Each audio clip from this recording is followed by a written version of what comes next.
அருட்பெரும் ஜோதி அருட்பெரும் ஜோதி தனிப்பெரும் கருணை அருட்பெரும் ஜோதி எல்லாம் செயல்கூடும் என் ஆணை அம்பலத்தே எல்லாம் வல்லான் தனையே ஏத்து. ஓம் ஸ்ரீ ராமலிங்காபயம். ஓம் ஸ்ரீ ராமலிங்காபயம்.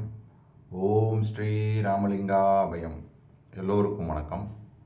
இது எனது யூடியூப் சேனலான எல்லாம் செயல் கூடும் வள்ளலார். நான் வள்ளலார் முத்து பேசுகிறேன். இன்றைய பதிவில் நாம் அருட்பெரும் ஜோதி அகவல் வரிகள் 731 740 வரை மொத்தம் 10 வரிகளுக்கான விளக்கத்தை பார்க்க இருக்கிறோம். முதலில் வரிகளை படிக்கிறேன், பின்பு விளக்கத்தை பார்ப்போம். உடல் உரு பிணியால் உயிர் உடல் கெடாவகை அடலுறக் காத்தருள் அருட்பெரும் ஜோதி. சிசு முதல் பருவச் செயல்களின் உயிர்களை அசைவர காத்தருள் அருட்பெரும் ஜோதி. உயிருறும் உடலையும் உடலுறும் உயிரையும் அயர்வர காத்தருள் அருட்பெரும் ஜோதி. பாடுறும் அவத்தைகள் பலவினும் உயிர்களை ஆடுற காத்தருள் அருட்பெரும் ஜோதி. முச்சுடர் ஆதியால் எச்சக உயிரையும் அச்சர காத்தருள் அருட்பெரும் ஜோதி.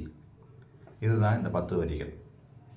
முதல் 2 வரிகளில் உடல் உரு பிணியால் உயிர் உடல் கெடாவகை அடலுற காத்தருள் அருட்பெரும் ஜோதி.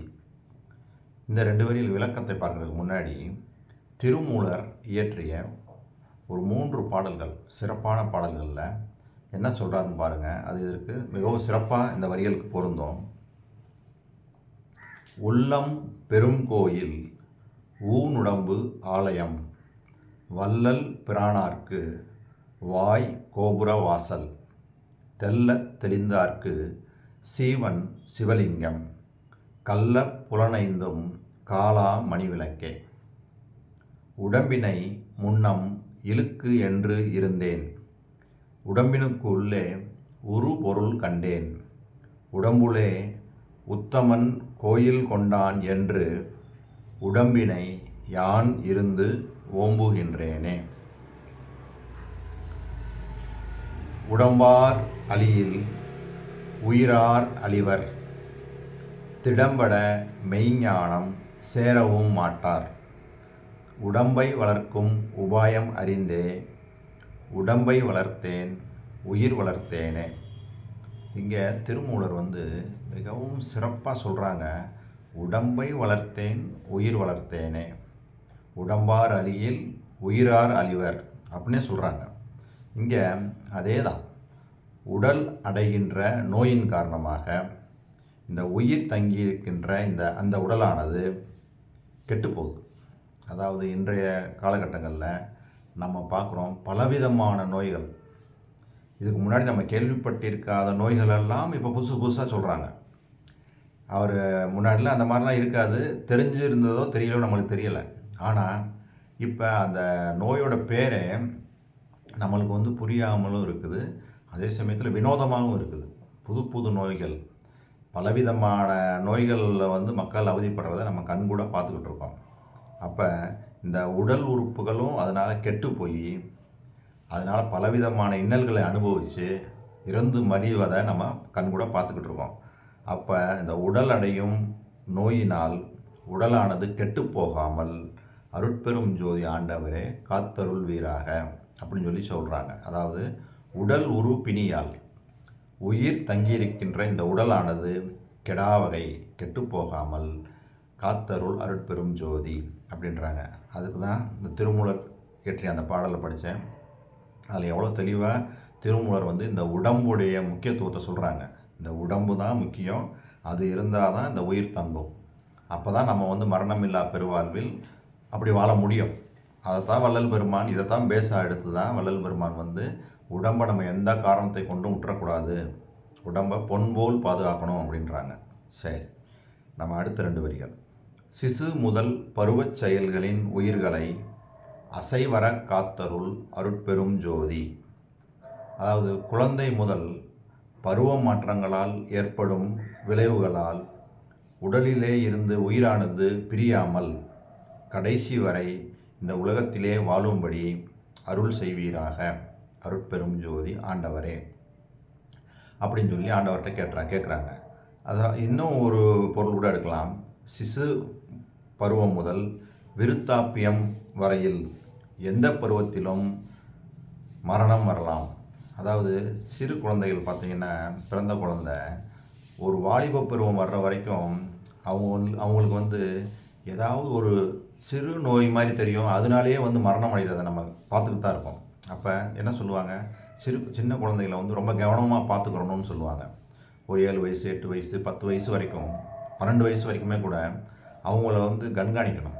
ஏன்னா சிறுசாக ஒரு காய்ச்சல் மாதிரி வரும், அதே இதாகிடுவாங்க, மரணம் சம்பவிக்கிறத நம்ம கண்கூட பார்க்குறோம். அதைத்தான் இங்கே சொல்கிறாங்க, சிசு முதல் பருவச் செயல்களின் உயிர்களை. சின்ன குழந்தையிலேருந்து அந்த ஒரு ஸ்டேஜுக்கு அவங்களுக்கே அந்த புரிதல் இருக்குது பாருங்கள். அந்த புரியாத வயசில் அவங்களுக்கு டக்குன்னு மரணம் சம்பவிச்சிடும். ஏன்னா அவங்களுக்கு எங்கேயாவது போய் எதையாவது சாப்பிடுவாங்க, நம்மளுக்கு தெரியாமல் கண்காணிக்காமல் இருக்கும்போது அவங்க எதையாவது, அதாவது சுகாதாரம் இல்லாத பொருள்கள் கூட எடுத்து சாப்பிட்லாம், நம்மளுக்கு தெரியாது. அப்போ அந்த ஒரு ஸ்டேஜ் அந்த அறிவு வரும்போது அவங்களுக்கு தெரியும், இதெல்லாம் சாப்பிட்டா நம்மளுக்கு உடம்புக்கு சேராது அப்படின்னு சொல்லி அந்த அறிவு வர்ற வரைக்கும், அந்த பருவம் வரைக்கும் நம்ம அவங்கள கரெக்டாக கண்காணித்து அவங்கள உடல்நிலையில் ரொம்ப கவனமாக இருக்கணும். இல்லைன்னா மரணம் சம்பவிக்கும். அதைத்தான் இங்கே சொல்கிறாங்க, சிசு முதல் விருத்தாப்பியம் வரையில் எந்த பருவத்திலும் மரணம் வரலாம், அவ்வாறு நேராமல் காத்தருளுமாறு அந்த அருட்பெரும் ஜோதி ஆண்டவர்கிட்ட அவர் பிரார்த்தனை செய்கிறாங்க. இங்கே அசைவுன்னு அங்கே சொல்கிறாங்கல்ல, சிசு முதல் பருவச் செயல்களின் உயிர்களை அசைவர காத்தருள் அருட்பெரும் ஜோதி. இங்கே அசைவுன்னு சொல்கிறது மரணத்தை தான் சொல்கிறாங்க. சரி, அடுத்து உயிருறும் உடலையும் உடலுறும் உயிரையும் அயர்வர காத்தருள் அருட்பெரும் ஜோதி. அதாவது இதுக்கு உரைநடையில் வள்ளல் பெருமான் என்ன சொல்கிறாங்க பாருங்கள். இந்த உயிருறும் உடல் உடலுறும் உயிர், இதுக்கு வள்ளல் பெருமான் உரைநடையில் அதை படிக்கிறேன், படித்ததுக்கப்புறம் விளக்கத்தை கொடுக்குறேன். அறிவென்பது ஓர் சிறிதும் தோற்றாத அஞ்ஞானம் எனும் பெரிய பாசாந்தகாரத்தில் நெடுங்காலம் சிற்றணு பசுவாகி அருகி கிடந்த அடியேனுக்குள் உள்ளொளியாக இருந்து அப்பாசாந்தகாரத்தினின்றும் எடுத்து எல்லா பிறப்பு உடம்புகளிலும் உயர்வுடைத்தாகிய ஆறறிவுள்ள இம்மனித பிறப்பு உடம்பில் என்னை விடுத்து சிறிது அறிவு விளங்கச் செய்து தேவரீரது திருவருட் பெருங்கருணை திறத்தை எங்கனும் அறிவேன். அதாவது சிறிது அறிவு விளங்கச் செய்த தேவரீரது திருவருட் பெருங்கருணை திறத்தை எங்கனம் அறிவேன், எவ்வாறு கருதுவேன், என்னென்று சொல்வேன். அதாவது முதல்ல நம்ம சிற்றணு பசுவாக இருக்கிறோம். அந்த கடவுள் தான் அந்த பெரும் கருணையினால் நம்மளுக்கு என்ன செய்கிறாங்க, ஒரு பிறப்பு உடம்பு, அதாவது கிடைத்தற்கு அறிய இந்த மனித பிறவியில் நம்ம பிறக்குமாறு அந்த அருள் செய்கிறாங்க. அந்த சிற்றணு பசுவாக இருந்த நம்மளை எடுத்து அந்த மனித பிறவி அதில் நம்மளை வருமாறு அருள் செய்கிறாங்க. அதுக்கப்புறம் எல்லாம் வல்ல இயற்கை உண்மை கடவுளே, உபசாரத்தார் பெற்ற தந்தை என்பான் ஒருவனது சுக்கில துளியின் கண் என்னையோர் பகுதி பேரணு உருவில் பெருகி வெளிப்பட விருத்திய காலத்திலும் எனக்குள் உள்ளொளியாக இருந்து அப்பகுதி பேரணு உருவை சிருட்டித்து அருளினீர். அப்புறம் பகுதி பேரணுவை ஒரு தந்தையின் அந்த சுக்கிலத்தில் போய் அங்கே சேர்க்குறாங்க. அதுக்கப்புறம் என்ன செய்கிறாங்க, எல்லாம் உடைய இயற்கை விளக்க கடவுளே, தாய் கருப்பையில் சோனித திரளில் சேர்த்து என்னை ஓர் பூத பேரணு உருவில் பெருகி வெளிப்பட இருத்திய காலத்திலும் எனக்குள் உள்ளொளியாக இருந்து அப்பூத பேரணு உருவை சிருட்டித்து அருளினீர். அப்புறம் அந்த தாயோடைய அந்த சுரோனித திரளில் போய் பூத பேரணு உரு அப்படின்னு சொல்கிறாங்க. இந்த பூத பேரணு உரு அப்படின்றத உயிர் எடுக்கக்கூடிய அந்த உடல், அதை அடுத்த வரியிலே சொல்கிறாங்க, அன்றியும் தாய் கருப்பையினிடத்து பூத பேரணு உருவிற் கிடந்த என்னை அக்கருப்பையில் பௌதிக பிண்ட வடிவில் இருத்தும் வகையில் நச்சுக்கிருமி, நச்சுக்காற்று, நச்சுச்சுவாலை முதலிய உர்பாத வகைகளால் எனது பூதப் பேரணு உரு சிறிதும் வேறுபடாமலும் காத்தருளினீர். அப்போ இந்த பூதப் பேரணு உருவை தான் எடுத்துகிட்டு போய் தாயோடைய கருப்பையில் வச்சு அங்கே என்ன ஆகுது, பிண்டமாக வளருது அப்படின்னு சொல்லி தெளிவாக இந்த உரைநடையில் சொல்கிறாங்க. இப்போ இதை தான் இங்கே சொல்கிறாங்க, உயிர் உறும் உடலையும் உடல் உறும் உயிரையும் அயர்வர காத்தருள் அருட்பெரும் ஜோதி. அதாவது இப்படி உயிர் அடைந்த உடலையும், அதாவது பூத பேரணு உரு, அந்த உடல் எடுத்த உயிரையும் தளர்வடையாது அருட்பெரும் ஜோதி ஆண்டவரே காத்தருள் வீராக அப்படின்னு தான் இந்த வரிகளில் தெளிவாக சொல்கிறாங்க. சரி, அடுத்து பாடுறும் அவத்தைகள் பலவினும் உயிர்களை ஆடுற காத்தருள் அருட்பெரும் ஜோதி. இன்றைய வாழ்க்கையில் பலவிதமான துன்பங்கள் வந்துட்டுருக்கு.